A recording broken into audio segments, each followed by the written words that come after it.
Hello everyone, welcome to the business law class. Okay, so where we are learning the different things related to your syllabus. So last class we have completed contract of bailment, if I am not wrong. So today somewhere related to that only. Okay, we'll learn one more topic which is known as a finder of goods. Okay, so the name, I hope, make it very clear.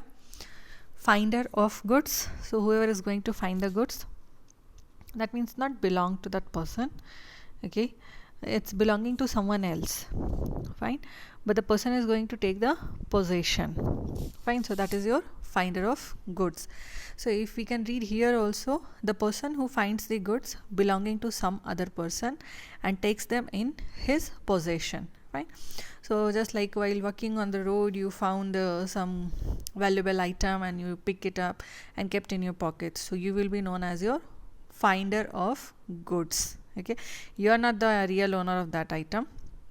You have just found it on the road and you picked it up and you took the possession, you kept in your pocket, so you are a finder of goods. Okay, so whenever you are a finder of goods and you are going to take the possession of that item, then you will become the bailee. Okay, you will become the bailee, and after that whatever the duties of the bailee are equally, that same thing will equally applicable to the finder of goods also. Okay, so if we can quickly check out what are the duties of the finder of goods. So very quickly, first we have the finder of goods must take the reasonable care of goods. So that means if you have found something and took the possession, you have to take care of that good. A reasonable care, whatever is required, you have to care. Okay, then the finder of goods must return the goods to the owner.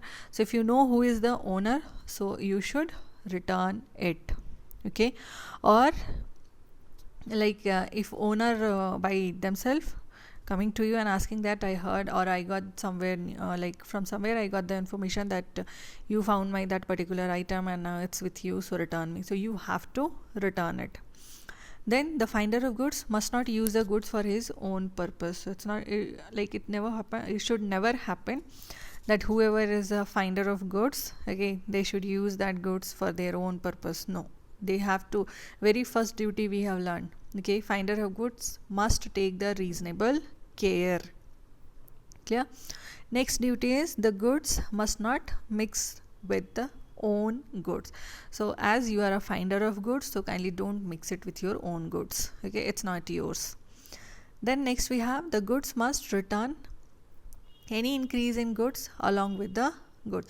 So if the good which you have found and after that any increase happen in that, okay, so you have to, while returning the goods to the owner, you have to return that increase also. So now taking another example, like just suppose you found a doggy on the road which belongs to someone else, okay, and then you took the possession, and then doggy is going to deliver some 2-3 new puppies also. So whenever the real owner will come, you are going to find it or they are going to find you. So while returning, you have to return the doggy also, and same time you have to return those puppies also. Okay, then next we have the finder of goods must make a reasonable effort to find the owner. So whenever you are going to find any goods, it's not that you are going to keep it in your pocket and take chill pill. No, you have to make sure, or you have to try to find out who is the real owner. You have to put some effort. Okay, so these are the duties of finder of goods. Then we have a rights also. Definitely wherever the duties are there, some rights will be there. So the finder of goods has the right to retain the goods until he receives the compensation for trouble and expenses.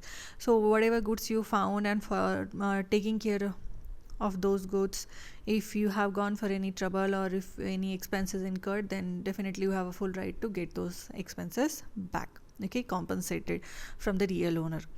Next we have where the owner has offered a specific reward for the return of goods lost.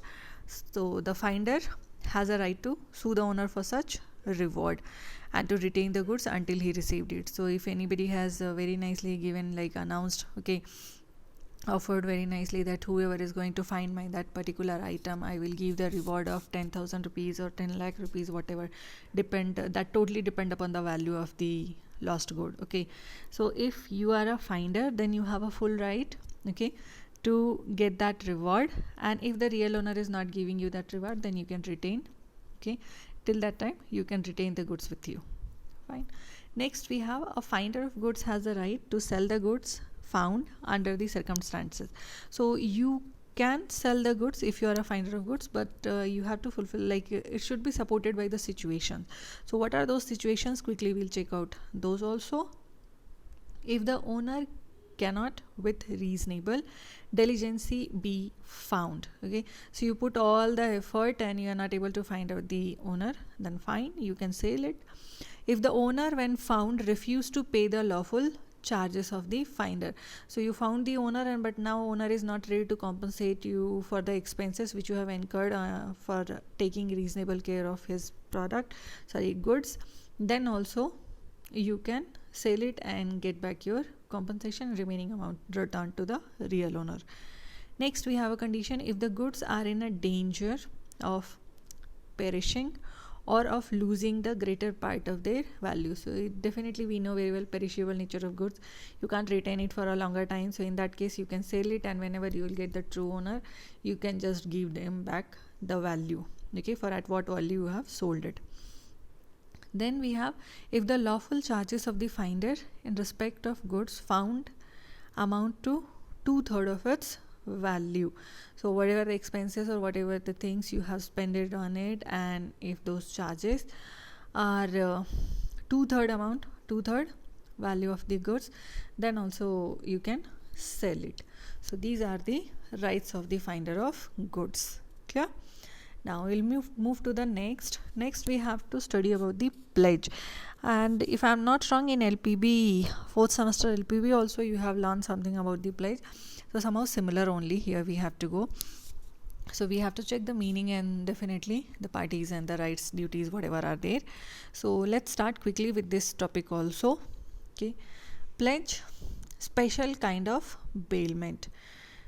Pledge is what? Pledge is a special kind of bailment. But one thing I am telling you, if you're going to write this only, this one sentence only, what do you mean by pledge? Pledge is a special kind of bailment. So definitely you will also receive, you will also get a special kind of marks only for that.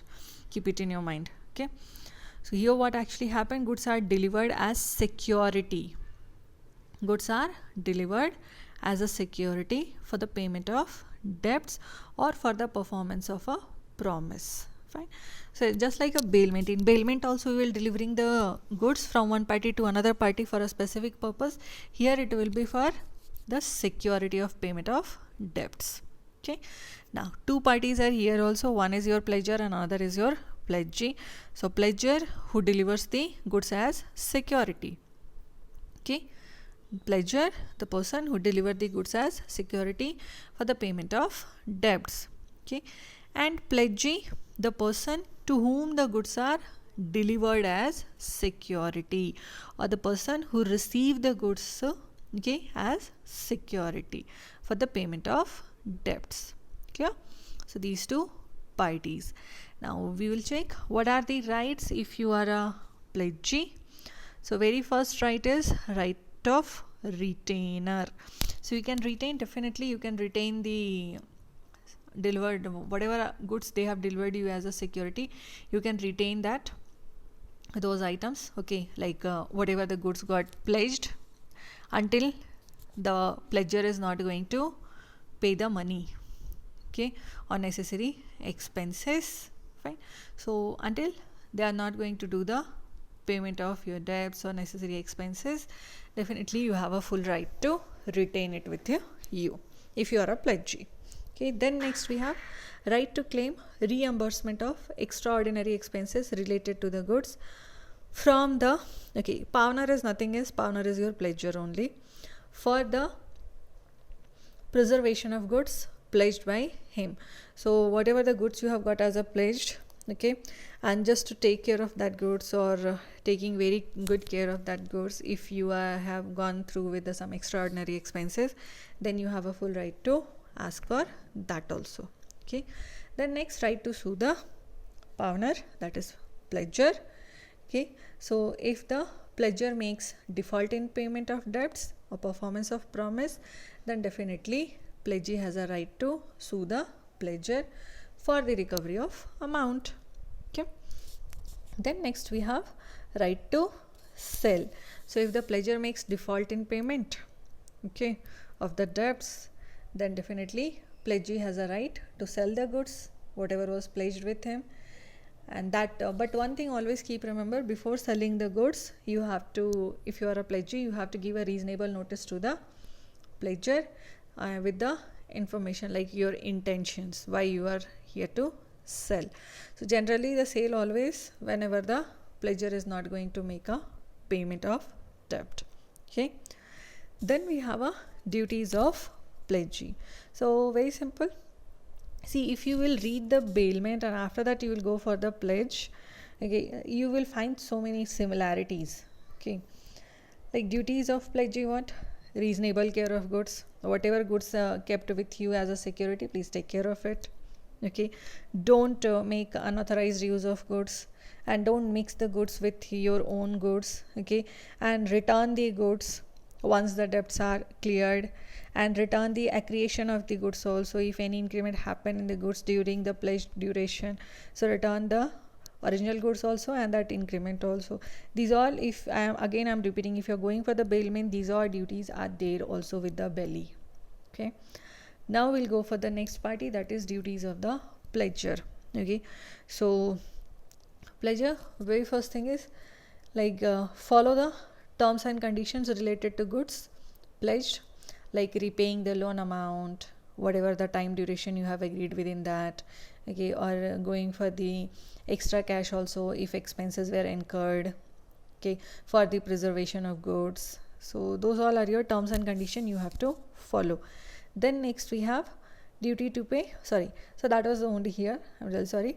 One is you have to follow all the terms and conditions. That means you have to do the repayment of debts within the stipulated time, and then you have to pay extra cash expenses also if any occurred for preserving the goods.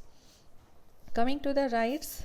Okay, so rights, your pledger can redeem the goods once, like any time you can redeem the goods, but always keep remember you have to do first the repayment of debt. Okay, then definitely pledger can claim the damages if any damages arised in the pledged goods, then pledger can claim for those damages from the pledgee. Okay, so for the day this much, your finder of goods. So finder of goods always, who is going to find and take the possession, will have the all the rights and duties of belly. And then we have gone for the pledge. Pledge is also a special kind of bailment. So special kind is here what? In case of pledge, always the delivery of goods as a security for the repayment of debt. So please keep remember these things. Keep learning. Thank you for the day. Have a nice day. Enjoy.